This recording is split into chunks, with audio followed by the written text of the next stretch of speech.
अकेली तुम ऐसी नहीं हो जो प्रेग्नेंट हो। रमेश और पिंकी अपनी 5 साल की बेटी के साथ बाहर रहते थे।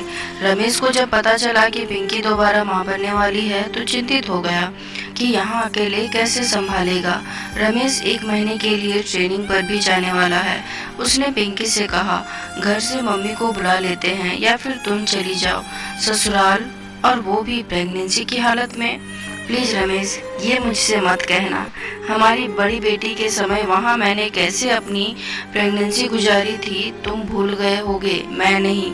वह तो अच्छा हुआ कि तुमने बोल दिया था कि मेरी पहली प्रेगनेंसी मायके में होगी, वरना मैं तो शायद ही बचती। नहीं नहीं, मैं अकेले सब मैनेज कर लूँगी। जब दिक्कत लगेगा तो एक कामवाली लगा लूँगी, लेकिन आपके घर बिल्कुल नहीं जाऊँगी। यहाँ कम से कम मेरी जो इच्छा होगी वह खा सकूँगी। पहली प्रेगनेंसी की याद आते ही आंखों में आंसू बह निकले। पिंकी को रोता देख रमेश घबरा गया।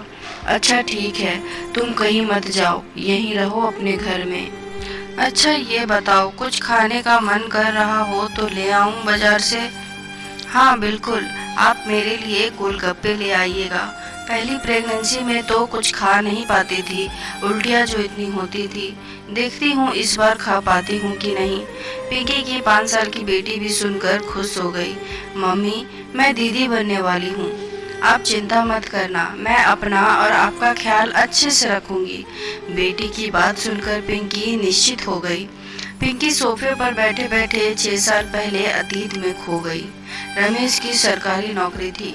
शादी के 2 साल बाद जब पिंकी प्रेग्नेंट हुई तो वह ससुराल आ गई, क्योंकि पहली प्रेगनेंसी थी और रमेश कोई चांस नहीं लेना चाहता था। इसलिए उसने पिंकी को घर, जो कि गांव में है, छोड़ दिया और खुद हर 2 या 3 महीने पर आता रहता।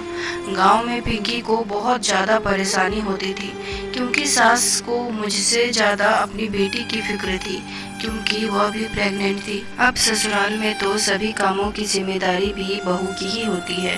पिंकी सब काम कर लेती थी, लेकिन खाना बनाते समय उसे मसालों से उल्टियाँ आने लगती।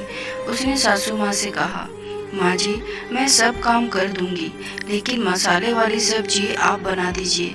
तब सास बोलती, तुम अकेली ऐसी औरत हो जो प्रेग्नेंट हो। रमेश के आने पर वह शहर जाकर चेकअप कराती थी, क्योंकि सासू माँ वही गांव के डॉक्टर को बुलाकर चेकअप करा देती थी। 7वां महीना था। रमेश के साथ जाकर पिंकी ने जब चेकअप कराया तो डॉक्टर ने उसे पूरी तरह से बेड रेस्ट करने को कहा। जच्चा और बच्चा दोनों ही कमजोर हैं, इसीलिए विशेष देखभाल की जरूरत है, वरना कुछ भी अनहोनी हो सकती है। यह सुनने के बाद रमेश ने पिंकी की तरफ गुस्से से देखा तो उसने सब सच्चाई बताई।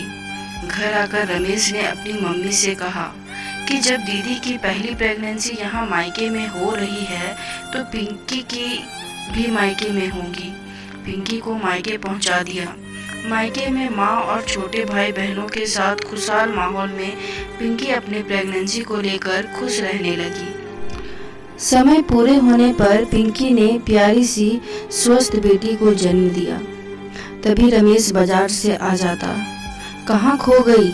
ये लो तुम्हारे गोलगप्पे, और चिंता मत करो, अब की बार मैं सब इंतज़ाम कर दूंगा। तो उम्मीद करती हूँ दोस्तों ये कहानी आपको पसंद आई होगी। इस पर आपकी क्या राय है कमेंट में ज़रूर बताएं, और लाइक शेयर सब्सक्राइब तो ज़रूर से ज़रूर कर दें। कहानी सुनने के लिए बहुत बहुत धन्यवाद। फिर मिलते हैं एक और कहानी के साथ।